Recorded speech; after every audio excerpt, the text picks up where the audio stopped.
Hello there, and welcome to this video that I am actually really excited for. I know it's not about dragons yet again, but I just had to. I've been addicted to these videos myself, and I just had to try it. So now you get my version of the Warriors Clan Generator Challenge by a dragon artist who doesn't really know how to draw cats, but I certainly tried and use references. Alright, so the Warriors Clan generator gave me Duskclan, which in itself is really funny because when I was younger, I used to write stories about the Warriors universe with a few online friends, and our clan was called Dawn Clan, and our kind of enemy clan was called Dusk Clan. So this is ironic, and I think it was meant to be honest. And of course, they are known as the plucky and the excellent. So how could I not draw them? Alright, so I'm going to start with our fearless leader, Ravenstar, who is a black spotted tabby she-cat with short fur and green eyes. Her process was really interesting because she was the first cat I have drawn in a very long time. And she was the first one of the bunch. And it was really interesting because she almost gave herself the personality. As I was drawing her, I noticed that her face looked quite almost worried and contemplative. And I think she's the kind of cat who worries. You know, she's more of a nervous leader. Maybe she never really expected to be a leader, as she was deputy to kind of a younger leader, but now she's thrust into the leader role and she's just trying to do her best. She's capable and smart, but anxious and needs to work on her confidence. The next cat is the deputy Applefoot, a mostly white, black, and red mackerel calico she-cat with sparse fur and blue eyes. She's a small, lightly built cat, but her sparse fur gives her kind of this rugged appearance. And so in drawing her, I got the impression that she is a tiny firecracker, brave and very blunt and rugged, definitely not someone to underestimate. And I'm assuming maybe being teased for her sparse fur growing up kind of formed her into this like strong adult who doesn't care what anyone thinks and just is overall a fierce cat. I returned her a few times to fix her face a little bit, but moving on.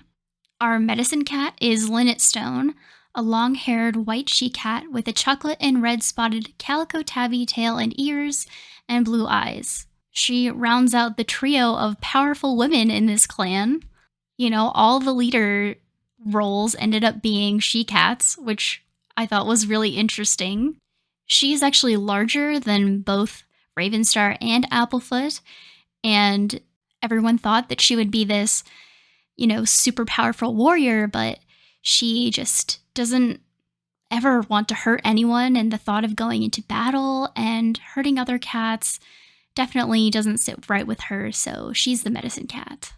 Our first warrior is called Slugpelt, and he is a long-haired, black-ticked tabby tom with amber eyes.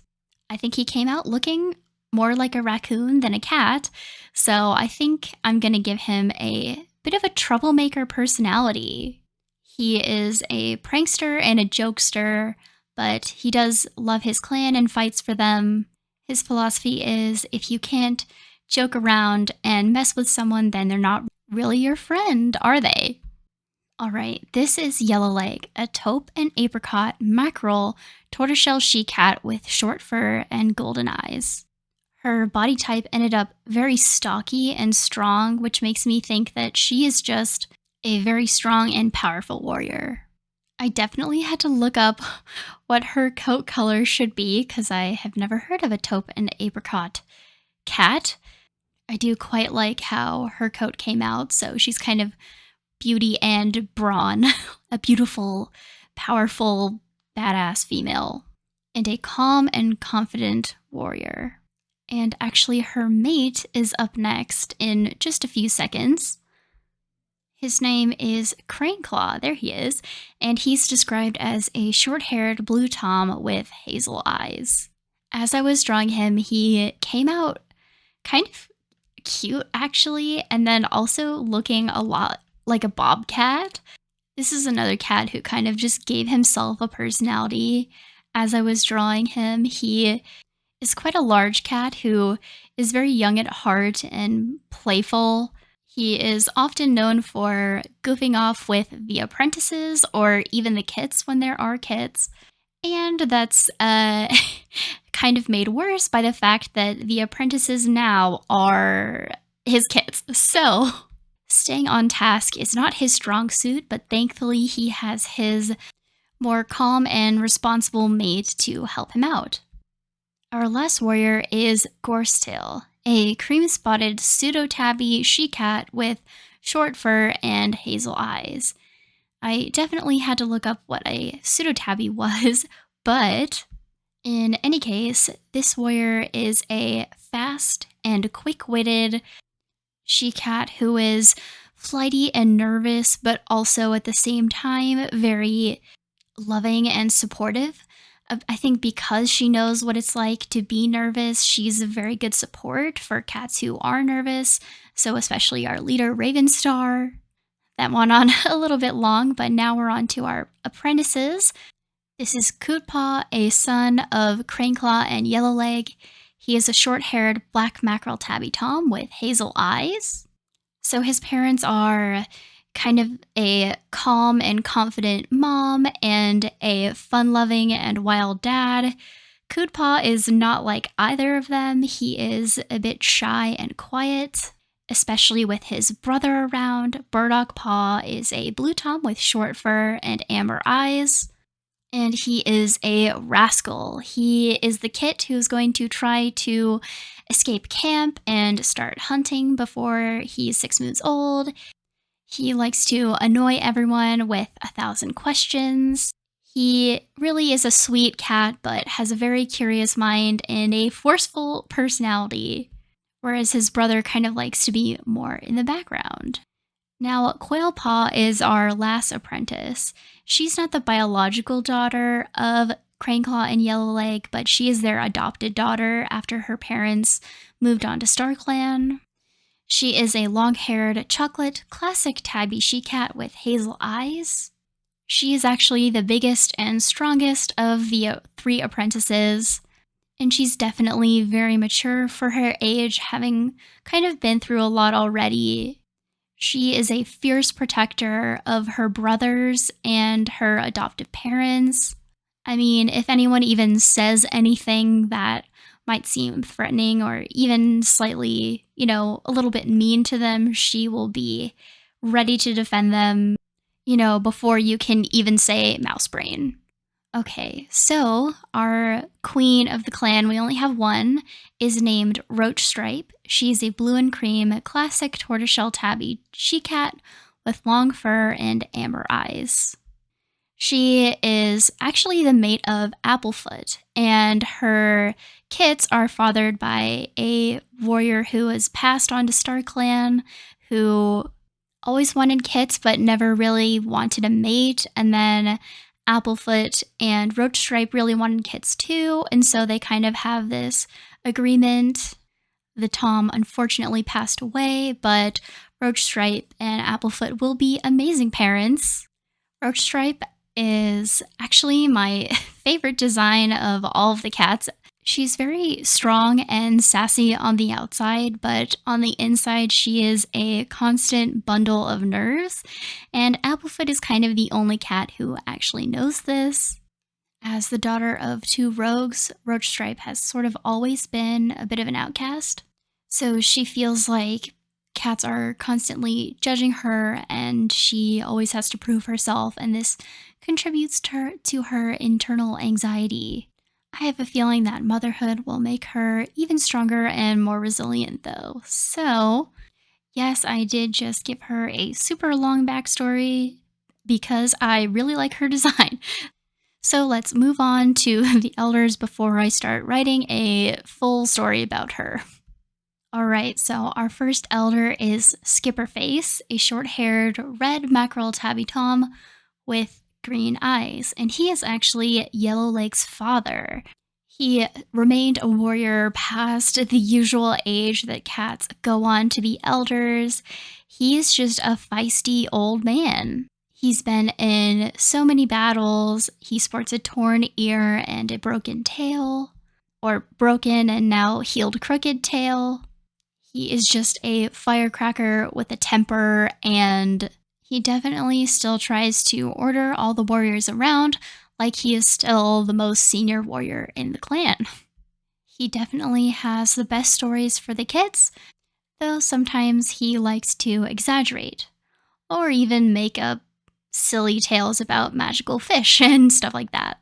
Okay, our second elder is Starlingcloud, a long haired black she cat with copper eyes. I just found this really good reference of a Norwegian forest cat that I wanted to paint, and the cat looked so grumpy in the reference, and I'm like, yes, this is a grumpy elder.